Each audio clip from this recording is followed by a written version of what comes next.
Okay, I think we're ready to go. So I will just introduce Sonia, and I'll then give her the word to introduce our panelists today. So Felix, you know him already. So Sonia is an agroscope researcher also, here involved also in this project you've been hearing about today already, agroforestry, which is involving 140 Swiss farms in the western part of the country on experimentation with agroforestry.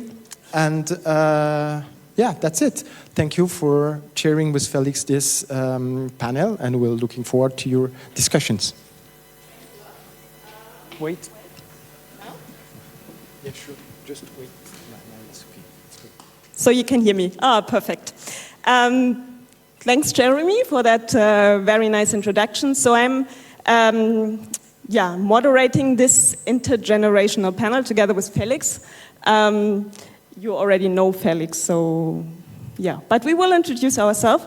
So the idea is coming from what we heard today about the science and the communities and the federal government and so on. We were thinking about giving also a voice to the researchers and the farmers so that you have some faces behind the stories and that you can also connect with them. So, having said that, we are happy to welcome you to this intergenerational panel. We want to show you the different research journeys, experience, and perspectives. And therefore, we are happy to have you all four here. With that, we want to start with a short introduction. And we asked our panelists to bring an item that represents agroforestry for them and for their experience in journal. Felix and I also did so, and I will just start shortly, and you are allowed to talk a very longer while than me. So I brought a cherry syrup.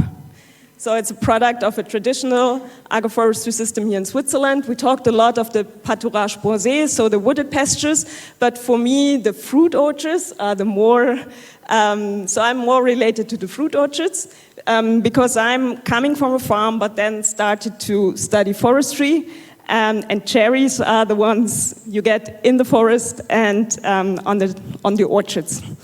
So that's my history, but Felix, you also brought something? Yes, I also brought something. I brought a potato. I want to make the point that in agroforestry, we speak a lot about trees because trees are so iconic. We just had this wonderful presentation. But we also want to produce food in agroforestry. It's not only about trees, it's also about the agricultural component. And if trees can help us to produce food, this is what agroforestry is also about. Thanks. And now we want to give the floor to our panelists. No, they are the most important here. And we want to ask them to give a brief introduction about yourself. What you, if you can tell us why you are working with agroforestry, where you started and where you are now. Present the item you have. And can I start with you, Anne? Okay, sure. Hello, everybody. Very nice to meet you. So I'm Anna. I'm from the Netherlands, but I'm living in Portugal since 1 year. And actually have the honor to represent Portugal within EURAF, within the Dryland Agroforestry Center that we just took on this role. So yeah, I feel it's an amazing opportunity for me. I had a bachelor in the humanities, but then when I started to realize more the severity of the climate crisis, I felt that I wanted to study something more directly connected to the earth. And then I found agriculture as a meeting place between humans, culture, and nature, obviously, as Claudia also talked about. So then I did a lot of internships on organic farms, and I saw a food forest for the first time. And I was like, okay, this is it. Like, this is, yeah, it was totally cool, cool climate within a very hot place within the Algarve in Portugal. But in the food forest, it was very cool and humid. And then I wanted to study agroforestry. So I found a master in Czech Republic with Bogdan Lojka, as you might know, who's here. And so after I graduated, I started to work for the Dryland Agroforestry Center as a researcher, which it's a center that is focused on transforming drylands, and degraded lands into thriving ecosystems through agroforestry and participatory research, etc. And I'm also developing a food forest on 2 hectares of land in an abandoned valley in central Portugal. And that's why I brought this corn to represent, because this corn I got from my 85-year-old neighbor. I live in a small village with mostly very old farmers who are very passionate about taking care of the land. And I hope to continue their work and turn the rural abandonment that we're seeing into rural revitalization. So. Thanks a lot. Yeah, just go ahead. Genau. Hello, and thank you, first of all, for inviting us to this panel discussion. I'm really honored.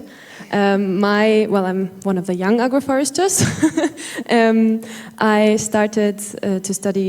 studied environmental sciences in the University of Applied Sciences in Zurich, in Switzerland, here, with a focus on agroecology, and then also, I dedicated my research to agroforestry during the whole studies.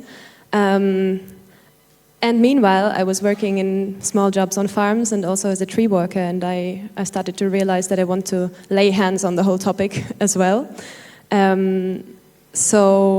Because I have, some relation to Catalonia from before, I decided that I would move there and start my, hopefully, complex syntropic agroforestry system there, and that was in the beginning of this year. So I'm also a farmer. And at the same time, I now have a research position in the Beta Technological Center in Catalonia, where I am in the project about dryland agroforestry. So we have partners from Morocco, Turkey, and actually we're in this project together as well, from Morocco, Turkey, and Tunisia, and also Portugal and Spain. And we're trying to see how we can handle these droughts. And that's why I brought, first of all, for the practical part, scissors, because I think we all need to get our hands on agroforestry systems as well, even though we're researchers and more in the theoretical part. But I think we need to, do that. And as a second, a part of one of my olive trees, because I am so lucky that I have olive trees already at my farm, and I can use them already as a shade and protection, also mulching material, and also as a source of income. And I'm really grateful for that. Thank you. You have one? No. Hello, I am Anastasia Pantera. I am professor at the Agricultural University of Athens in Karpenisi, and I am teaching agroforestry. I have been working in agroforestry for the past some years, which may be about 25 or 30, I don't know, but a lot. And I started, my interest on agroforestry started when I did my master's degree in the United States on nutrient transfer between nitrogen and non-nitrogen fixing trees. And I was so amazed about the power of what trees can do, and I was so fascinated. And actually, in the United States, agroforestry was quite popular at the time. So when I returned to Greece, I said that I want to do a PhD on agroforestry. And so since then, I have been working on agroforestry, have been working in some agroforestry project. I had the honor of collaborating with many of you here in some past or present projects, and I feel very blessed for this. Thank you for being here and inviting me. And when I was asked to bring something, I brought here a small candy of Pistachia lentiscus. It's a humble tree in a humble, very small island of Greece in the Aegean, which is called Chios. So this pistachia, it's a pistachio tree, but it produces a resin a mastic resin that has supported the economy of the island since ever, really. And during the difficult times of the Ottoman occupancy of Greece, it was more or less, it was one of the values and the treasures of Greece that has been produced, because it's a very medicine and medical and many other things that you can use for. So why did I bring this one? Because what I am impressed in agroforestry is the intuition of the people that they practice agroforestry.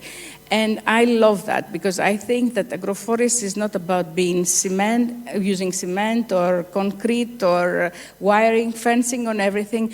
So wherever I go and visit agroforestry farms, I see humble, poor people, but using their brains and taking advantage of what nature has provided them with in bulk. What?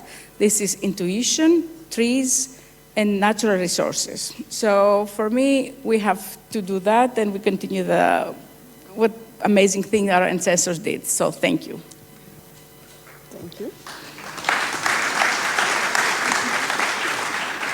So you got a round of applause. Are we gradually getting older? I don't know. So my name is Paul Burgess. I'm from the United Kingdom. It's nice that you had a cow. It's your gift, Felix. I grew up on a dairy farm. I did an agricultural degree at Reading University and then did a master's at Cranfield University in the UK.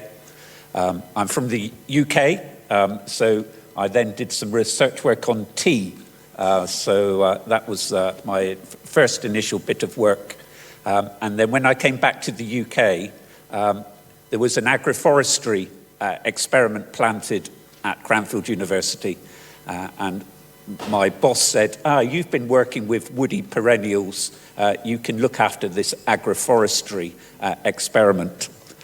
And you asked me to bring along something personal. So Laura, you had a very small piece of rod. I've got one here that I prepared earlier. So this is a slice that my PhD student took when he harvested some poplar trees. And as we were learning from Claudia, we have a sort of a history as we go out in the different rings. And like many people working in agroforestry, I had nothing to do with the middle bit here. So the start of the experiment was done by someone else, someone called Steve Newman. And so very often in agroforestry and tree-related work, we build on work that other people have done. So I think I joined about here. And then I was very pleased to be in a project then. We did a little bit of work on modeling of the biodiversity effects of trees. And then Christian Duprat led a project called the Silvo Agroforestry for Europe project, which I think was about here. And we got involved with modeling work, looking at the economics of poplar and arable crops being grown together. And one thing with trees is that they grow very slowly. So we then got involved with modeling work and understanding how climate and temperature and water affects the growth of trees and crops, and then predicting what happens in the future. So we started here, modeled through to here. These were sort of harvested here, and work has continued since then. Thank you for that.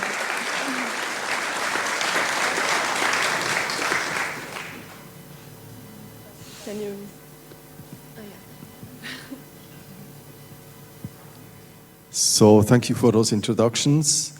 Now Sonia and I have prepared some questions, and I would start with the first one, and just feel free to answer.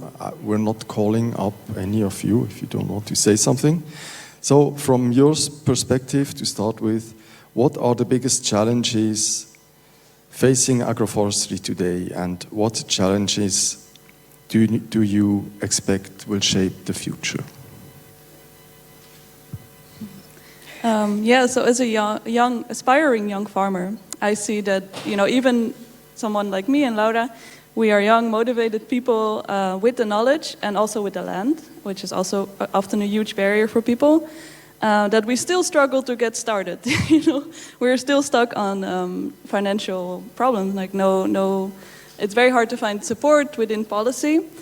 We are both trying that route, but it's in some regions in Portugal they literally say like, don't even try because this system is just not recognized within policy. So that's a huge problem and challenge for agroforestry. And sometimes I feel like there's enough research done, with all the respect to research, but it's super important. But we really know a lot about agroforestry and the benefits. But I think a huge focus should also be on facilitating the implementation and decrease barriers for people who actually want to do this. So, yeah. Yeah, I have a similar approach, I would say. I talked a lot to, as probably most of you as well, but still, to a lot of farmers. And when they were pioneers and when they had already agroforestry systems implemented in Germany or in Spain, for example, most of them would say, no, this part we don't declare, like it's hidden somehow, or because they would not get the part of the agroforestry strip recognized. Especially in Spain now, there recently was a farmer that told me that, and because either you have them declared and then you cannot remove them, then they become immobile objects, and this is the death for every farmer, or you don't declare them and then you don't get remunerated or rewarded for your pioneer spirit, right? So I think the challenge one is for sure policy, but then also to scale it up, really. We always ask ourselves, okay, how do we get more agroforestry systems also with people that maybe have not this pioneer thinking? I think what Claudia said before, we are interdependent. We depend on nature, and farmers know that best. But still, we as a society and also as consumers, do we really get to understand this? That we depend on nature and that we need it, and we will need trees. And I think sometimes there's really a lack in. Not so much in farmers, but more in society and from the consumer side. So I see this as a really big challenge. Thank you. Okay, number one, the challenges that I believe that we should attend to are, number one, convince the politicians to support agroforestry. Number two, convince the farmers to adopt agroforestry. Number three, convince the consumers to buy agroforestry products. Number four, involve more social scientists to help us on doing all 3D of the above, because I don't think that it's easy to do it.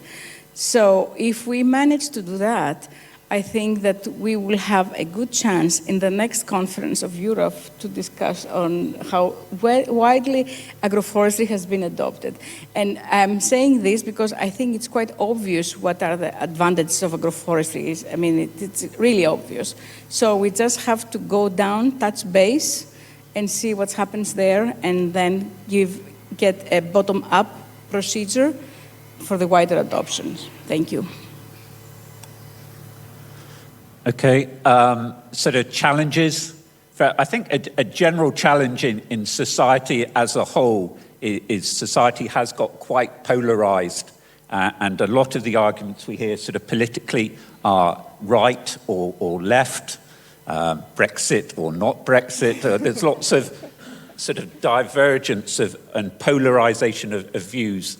And I think one of the things that I find really attractive about agroforestry is the word "and," that we can bring things together, not an or situation, finding those combinations that work in practice. And I was interested to hear you talk about scaling up, and one of the things that I can see sitting here, so we had one of the key challenges at present is high temperatures. And we did have a solution here at the front that was centralized and required a lot of power, and it was quite noisy. And there's lots of noise in society at present. But looking out here around, what I see is lots of individual people doing it for themselves, and that sort of idea of moving away from a sort of centralized solution to us coping with climate adaptation in our own area is very much the sort of challenge of agroforestry that I think it can address. Thanks a lot. I think we can perfectly understand your viewing point. Having said that, we have you all here because we have two generations, as we already said, and I think we can learn from each other. That's the point we are having here. And therefore, we wanted to ask you, and I think we can shuffle a bit. No, we don't need to answer in a row. The question, what do you think is the one thing the other generation should better understand about your perspective? So maybe for the younger ones, but also for the older ones. But also the other hand around, what would you give an advice? So what did we already learn? What do we don't need to do again? All these things. And having that to shuffle a bit, I would start with Thank you, Sonia. I would advise, what I am also advising my students, take a good peek at the past and look forward, because we have so much wisdom. I mean, if you look at the past, what humanity went through, all the wars and the catastrophes and everything, but they survived. They survived, why? Because they used their brains and they did some wise things. So there's so much wisdom there in the history of agriculture and nature, actually, management. So young people can just look at the back, get some really nice examples, and look forward, because I think they have everything. They have ideas, they have the will, and I think they can do it. So, but just look at the past and move forward.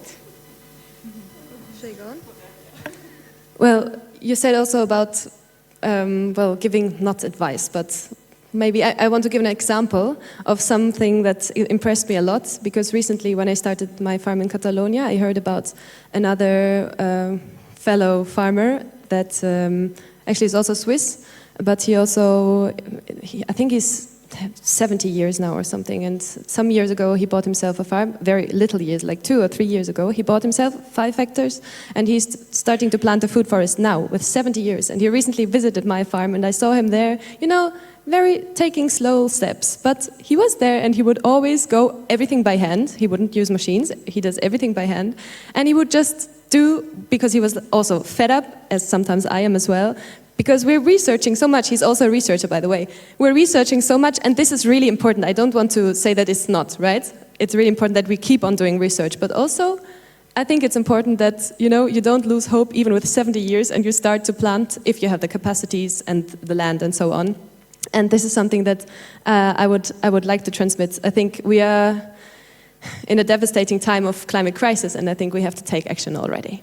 And also, I've seen that it really helps to have proven examples that work well, of course, not failed examples, but proven examples, because then farmers can really get their hands on and ask questions. And I think demo sites are so important. And And also, last point, knowledge transfer, I think, and that's something that I want to ask, like, why don't we teach agroforestry as a subject in every agricultural school? Why is this not done yet? We need to do that now, and we need to make, to just go to the agricultural administration and really make pressure. Yeah, thank you.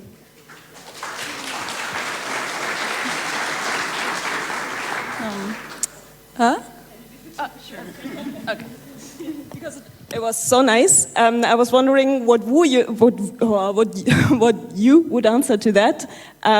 If she says, now we have to move on, we have to put hands on, would you say you never did that before?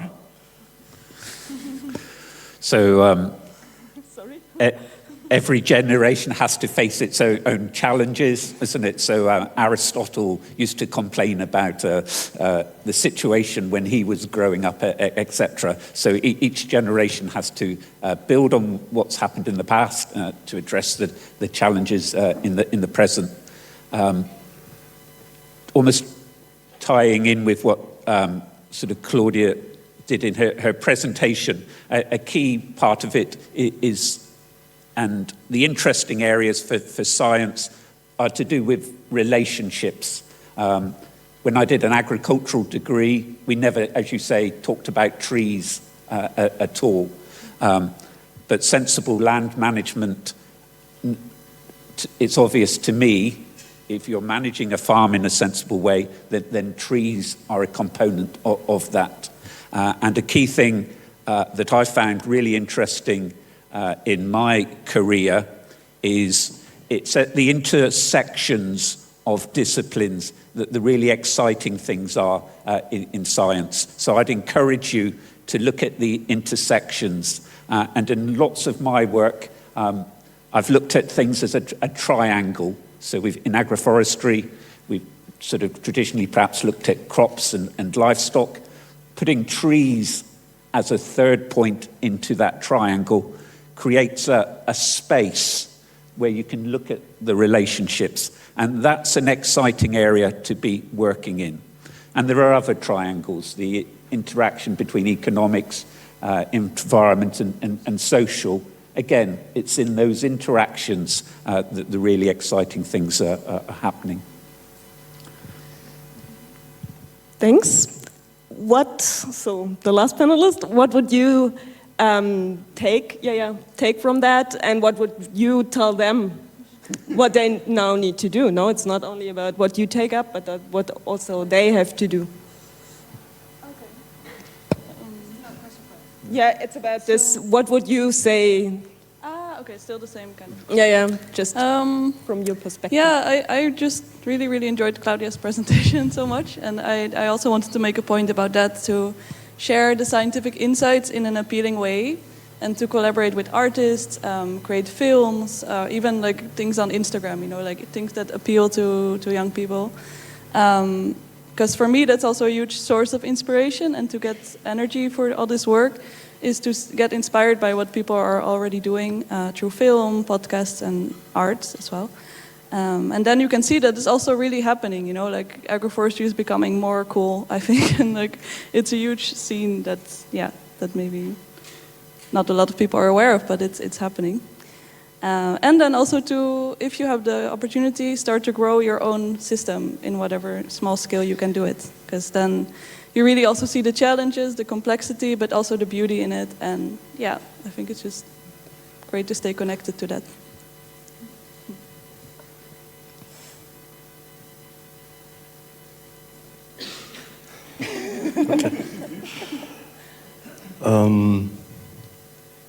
So we are the agroforestry bubble here.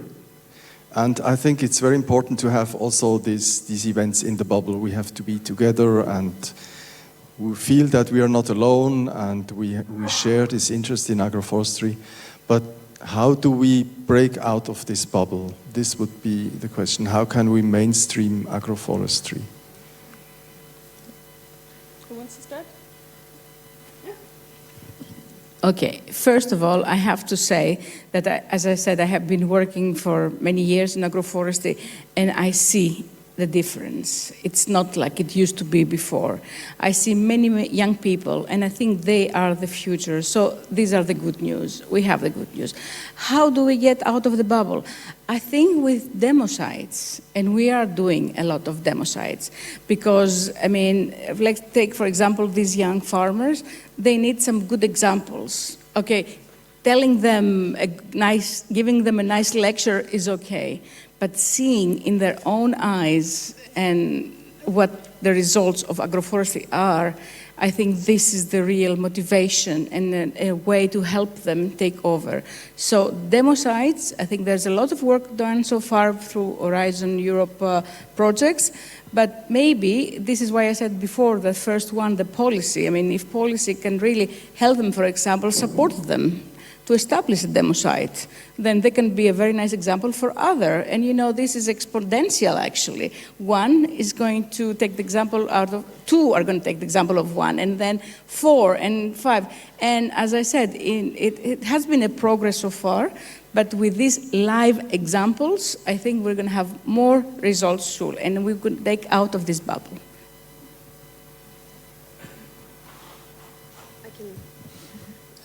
Yeah, maybe just a short point. Also, in exchange with the farmers, they always told me, yeah, especially with complex or syntropic agroforestry systems. With others, I think it's more obvious, and we have already more stable basis established. But the more complex a system gets, more people are like going crazy about, yeah, but is this really working economically? Like, this is so much labor, so much time that I have to invest in establishing it. And I think it's really important that we have the economics clear, that we have like numbers that we can show farmers like this, of course, always adapted to the context, because every context is different, but that we can show them, and we can really also facilitate tools for them to calculate the economic feasibility. This is one thing, and then this next thing, you said, the young farmers. Where are these young farmers? Like, this is another problem. All of my neighbors are, also you said that, 65, 70, 75 years old, and oftentimes their children don't want to go on with that kind of business, right? So what I faced as a young farmer is a really big financial burden, especially when you only have a small amount of hectares. I actually recently, last week, called the Department of, the Common Agricultural Policy in my region, and I asked, okay, so I want to do, peaches and almonds and other things all intercropped. I reached the level that you need to be able to cover the help for young farmers. And he said, no. If you do it all in the same place, it doesn't count. We only count the almonds. So this is really a problem. Like, we have ideas. We want to approach the challenges we have. And then policy is just destroying our idealism a bit. But that's okay. We'll manage. I still have hope. And I think we just need to get in touch with Brussels. Yeah, just to add, I think it's important to have research can be a bit abstract, maybe also for farmers, to have like really on the side, like data that can actually prove the benefits, and also economically as well. I'm doing a presentation on that about sensor monitoring in agroforestry farms, and you can just really clearly see the difference between the higher soil moisture, lower soil temperature, and compared to the traditional open field conditions. And in the Mediterranean, that's like a huge advantage for growing crops. So that's also one thing I would say.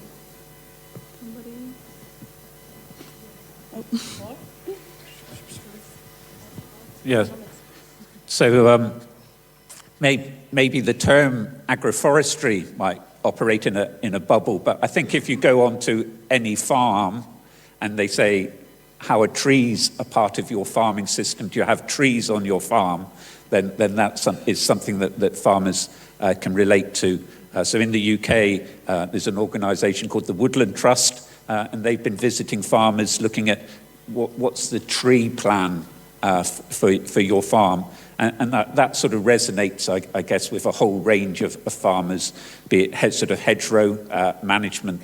And in the whole area of climate change, that's a real thing that farmers are facing, both in terms of adaptation and then the options, providing additional shade and shelter for livestock, reducing sort of soil erosion, having those patches of biodiversity, and then also the sort of mitigation, the sort of moving to sort of net zero.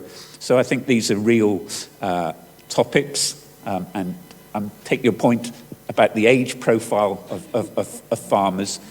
Very often it's newer people coming in to the sector who have a sort of a bit more sort of imagination.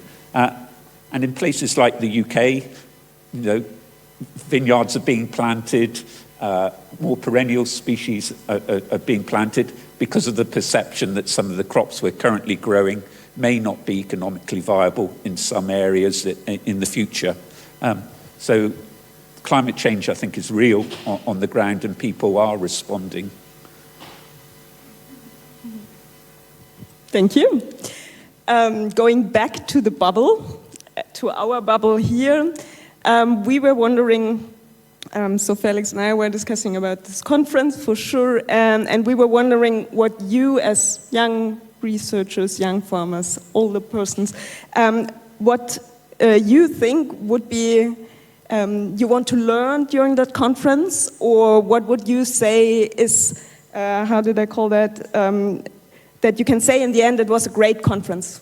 What does it need that you can say it was a great conference and you want to come back in 2 years? You want to start? No. Pass on. I feel young, but they are actually young. Oh, okay. Well, I wrote something down, but partly I already said this, so I will. Something else came to my mind. I think in the recent weeks and months, I have heard a lot about MRV. So, and I think this is asked not only from the farmer side, but also from the businesses side. Like people want to get Explain MRV. monitoring, reporting, and validation. Right? I got it right. So yeah, basically that you can see the ecosystemic services, for example, the carbon that's fixed, or well, biodiversity that's increased in these systems, and that you validate them. And I think from what I've learned now in the last, I went to an agroforestry policy workshop in the last weeks, and it was really, businesses are craving for us to give them real, carbon models, but apart from carbon also with biodiversity and economic outcomes and so on, social values. We as a scientific community, I think it's really important that we agree on some standards, or maybe that there's also plural, like several monitoring frameworks, but that we know about, and that there's at least one that we can agree on. Yes, I think this is really important, and I'm looking forward to go to the sessions. And then I had another point. Yeah, so my personal interest is complex agroforestry, or you can call it many different ways. And I'm hoping to meet a lot of interested researchers that are interested in this topic, because it's a very small niche inside of agroforestry, but I think it's a very interesting niche, and I'm hoping to connect with people in this bubble. Who wants to go? Yeah, for me it's really simple. For me it's already great. Just to get inspired, learn a lot, and meet people, and maybe bring some seeds home to plant in my land. Then I will be really happy. Do we also, the mature one, answer on this? Yes. Yeah, actually I have to say that it's really nice to be here, because I get to see a lot of collaborators / friends / people that we have worked and hopefully will work in the future. And so it's really nice to catch up with what they have been doing in their work. And the major issue with this type of events is that you get the opportunity to exchange ideas. So you get really inspirational ideas, and you can comment, you can discuss, and also meet people, future collaborators, because to be honest, every time in all these conferences of EURAF, I always establish some new collaboration, so for the next 2 years, and so on. So it's a great, really, for me it's a scientific party, if I may. Okay, so we will enjoy that. I always find going to conferences quite useful, because you learn what's happening at your own institution very often. Usually management structures in your own institution aren't very good, and someone will say, oh, do you know this is happening at your place? So you learn sometimes a lot about your own institution. As Anastasia says, learning from other people, learning what's happening in other locations, learning what's happening in countries where the temperature is what will be the temperature in your country in 20 years' time is useful. And your area of the whole sort of carbon sort of monitoring and verification is a whole Wild West area. Everything is sort of assessments rather than measurements, and it's likely to be the case. But we've got to develop sort of frameworks that can deal with a whole range of land uses, covering from forestry through to livestock, through to crop production. So we just need to find a group that is able to get their head around those 3 disciplines. I just need to identify who that group might be. So, yeah, or Felix. Yeah. So shall we? Shall we ask 4 questions from you? Or do you have burning questions? So I have to say maybe it's now 10 past 12. We still have some housekeeping announcements to make. This will take some minutes before you can go. But if you have burning questions now to our panelists, there's the microphones or somewhere. Please raise your hand and try to get a microphone. Should I speak? Yeah. Hi. Or? I'm here. A question. Yes, my name is Mauricio. I work as a teacher in agroforestry in Sweden. I wanted to ask, you were talking about the economic calculations and how that is an important part of for spreading agroforestry. And now I'm working a project related to that. But I wanted to ask, in your experience, what are the best ways to share these economical calculations and how to assess them? Is it through test fields and like accumulate that data over a long period of time, showing it in handbooks or by digital tools? What are your, what's the best way of collecting this data and sharing it with farmers in your experience? Thank you, Mauricio. I'll take over this question because I really think this is important, what you said. And we are organizing many stakeholder meetings, and I must say that I'm not going to use the word education, but definitely collaboration, because we have many tools, but it's like, okay, these tools are easy for us to use, you know, all these business models and everything, which a farmer can use, and at the end can see if his farm is financially viable or not. But the farmers cannot do it. I mean, they're not economists. Sometimes those tools are, even for me, difficult to use, and I have to go through whatever. So we have to support the farmers. And the only way that we can support this is with meetings, you know, with farmers, and show them in how this works. Because this is I think there's a gap here, okay, between science and base.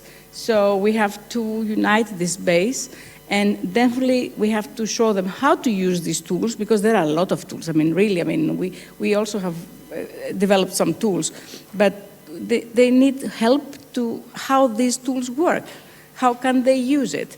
So there are tools. I mean, okay, and if you ask me, all these nice brochures are nice, but I don't think they're so much effective. I mean, they can take a look at it and then just throw it away. So the best way is interaction, talk between them, exchange ideas, and support on how to establish a nice agroforestry. This is why I said demo sites. So this is my experience, and we have been organizing many, many stakeholder meetings. And I know, this is my humble opinion anyway. So, would you agree on that? Yes and no. I think, yes, like going in exchange with the farmers is really important. I did my master's thesis on the profitability of complex agroforestry systems, and there I was working very closely with 7 farmers and from Switzerland and Germany, and they were all quite young, so they were all managing well Excel and so on. But even with them, and they were all also had studied something, even with them it was also, as you say, difficult to get all these terms into your head, like net present value, and so it's difficult for anyone that's not an economist. So it's really good that you do this work actually, and approach the farmers or multiply the knowledge about it. I have no final answer, but I think, as you say, brochures are not the way. I think maybe like guidelines and then interactive tools that can be really used by them. And then also really important, because in my research I found this to be really helpful when, for example, in Germany we have this database that's called from KTBL. It's really important for agronomy. There was really a person, I could call them, and then they would answer me how they would establish these kind of data. And this was so helpful. So really there's a person that they can talk to in case they don't understand the guidelines. I think this is high financial input, like to employ a person only for that, but I think it's worth it. Yeah. Oh, just something else. I'm a professor, I talk a lot. So it's my job. So anyway, yeah, I have to say that one of the things that I remember and really impressed when I was in the United States was that all the universities, the ag universities, had an extension service. It was a service, an office that all the farmers, they can go and they can be, okay, they could also do some analysis, but they can also be assisted to do exactly like this, for example, in a model and everything. So this is an idea for all the agricultural universities to have a similar office.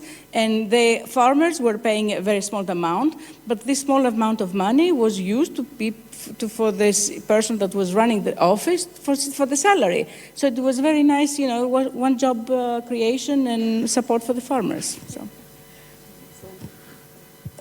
I guess there's a range of sort of financial analyses. Sometimes agroforestry, you're putting in trees to support the existing business, and the arguments there are relatively straightforward.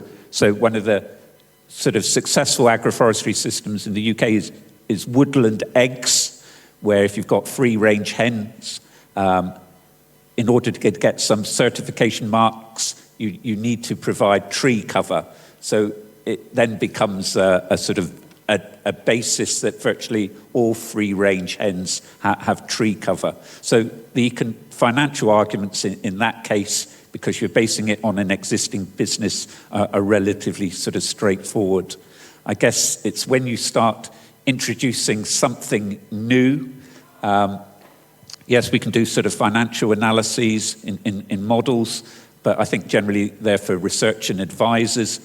Publishing some of the results in sort of handbooks can be sort of illustrative, but it's having people, advisors that you're saying, who have experience of what works in this particular location that's particularly useful. And in the UK, we've had a range of organisations, sort of NGOs, Woodland Trust, Soil Association, who have sort of provided that sort of network of extrapolating sort of research findings plus practical field experience to provide advice to farmers. And it's important those advisors are around for the next 10 years or so. So it's not an advisor that says something and disappears, but they're there to take the as a sort of collaboration with someone on a journey. And what will be the market for something in 10 years' time, we don't really know. So one of the things we're doing in agroforestry is pitching a lot of sort of options and creating that portfolio of options, I think, is important. Thank you. There is a question from you. Yes, hello, I'm Shaila from Greece. I also run a complex agroforestry system, and we also work with farmers all over Greece to help them transition.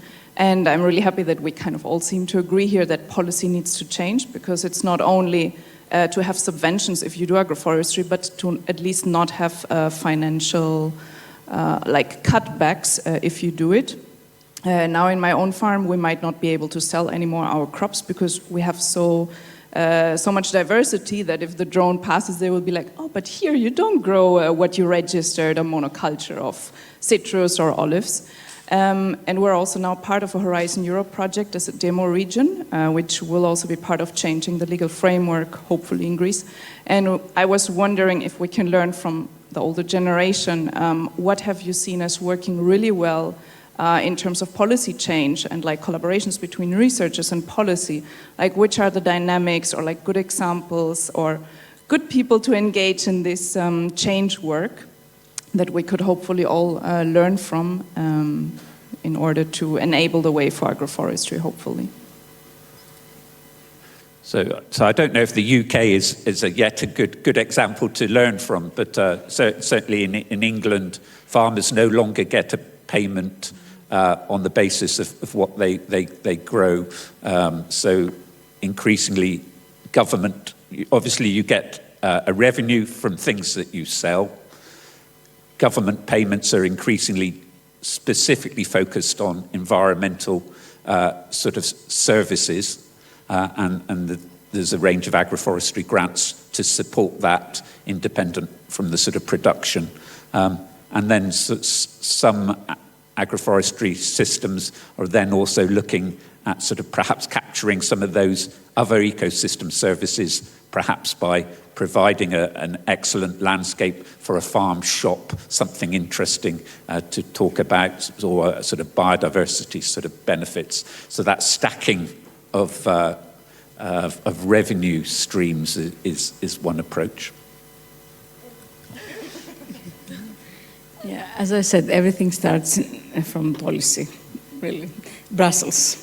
So, yeah, and I must tell you that I was very surprised. I was very happy because I was invited to present nature-based solutions, and of course I talked about agroforestry in Brussels in the Parliament, and I mean that was something. And for me, it was not the thing itself, the meeting. The fact that somebody looked for something, for new solutions. So there is a momentum here, and I'm pretty sure that it's going to grow. So we will be there. I have a very concrete example to make from, because Switzerland is not part of the whole CAP craziness. They have their own program, and I don't want to say that everything in Switzerland is perfect, because it's also not, but when I researched with the farms with complex systems in Germany and Switzerland, it was very clear that the subsidies in Switzerland were much more open to these kind of complex systems. Also because they have these nature connection subsidies, I don't know the exact translation, but where you could put elements of nature and you would get subsidies for that. But also they have a code that's called the Permaculture Code, which I think is really interesting, and we should definitely in policy workshops have a look into that, because you have certain restrictions, or it's not restrictions, but you have certain things that you have to fulfill, but it's quite free. Like you can, syntropic agroforestry, for example, would really fit into that, and you get not a super high amount, but you get something annually for this kind of code. And I think especially for smallholder farmers that have these kind of complex systems, sometimes combined with community-supported agriculture, that's really an interesting thing. And the last thing, also here you can get high stem tree subsidies. So per high stem tree that you have, because they also are great for biodiversity and for the landscape, you also can reach payments for these high stem trees, which maybe in other contexts in Greece is difficult, but this is also something we as European agroforesters and policymakers, we are not, but we should have a look into it. Yes, thank you. Thank you very much. I think what we learned is that we have to talk to each other and find solutions. I'm sorry, we have to keep the time a bit, and there's some housekeeping as well. I want to thank you very much that you all panelists were here, gave us your insights and showed what you're thinking and what you experienced. Therefore, a big applause for them.